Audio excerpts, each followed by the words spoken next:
जावेद इकबाल लाहौर का एक ऐसा सीरियल किलर जिसने 100 मासूम बच्चों को इंतहाई बेदर्दी से कत्ल कर दिया था। इस सब की शुरुआत और इसका इख्तिताम आप सुनेंगे तो आपकी रूह कांप जाएगी। बेसिकली इस सब की शुरुआत तब हुई थी जब जावेद इकबाल को लाहौर की पुलिस ने हिरासत में ले लिया था और पुलिस की हिरासत में जावेद इकबाल पर तरह तरह के जुल्म सितम किए गए। बात इधर ही खत्म नहीं हुई बल्कि जावेद इकबाल पर जुल्म सितम देखकर उसकी माँ इस दुनिया से चल बसी। और बेसिकली हम ये भी कह सकते हैं कि यहाँ से ही इस कहानी का आगाज हुआ था। एक तो पुलिस की हिरासत में जावेद इकबाल पर किया जाने वाला बेईमाना तशद्दुद, ऊपर से माँ की मौत का सदमा, इस चीज़ ने जावेद इकबाल को वहशी बना दिया।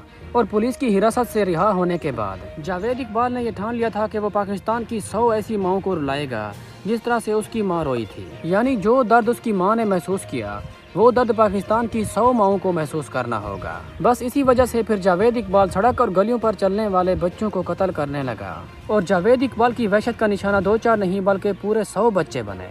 यानी वहशी जावेद इकबाल ने 100 मासूम बच्चों को इंतहाई बेदर्दी से कत्ल कर दिया। ये सब करने के बाद बिलाखिर कैसे भी करके लाहौर पुलिस ने जावेद इकबाल को हिरासत में ले ही लिया। अदालत में जावेद इकबाल पर एक ऐसी सजा सुनाई गई जिसे आप सुनेंगे तो आपकी रूह कांप जाएगी। जावेद इकबाल के इस जुर्म की सजा अदालत ने कुछ यूँ सुनाई कि उसे फांसी पर लटकाने के बाद जब उसकी मौत हो जाए तो उसकी बॉडी के तकरीबन 100 टुकड़े कर दिए जाएं और इन टुकड़ों को तेजाब में हल कर दिया जाए। यूँ जावेद इकबाल की इस कहानी का इख्तिताम हुआ। ये कहानी सुनने के बाद आपकी जावेद इकबाल के मुताल्लिक़ क्या राय है, आप इस बारे में राय का इजहार कमेंट सेक्शन में लाजमी कीजिएगा। इसके साथ ही आज की ये हमारी वीडियो इधर ख़त्म करते हैं। मिलते हैं हमारी अगली वीडियो में, तब तक के लिए अल्लाह हाफ़िज़।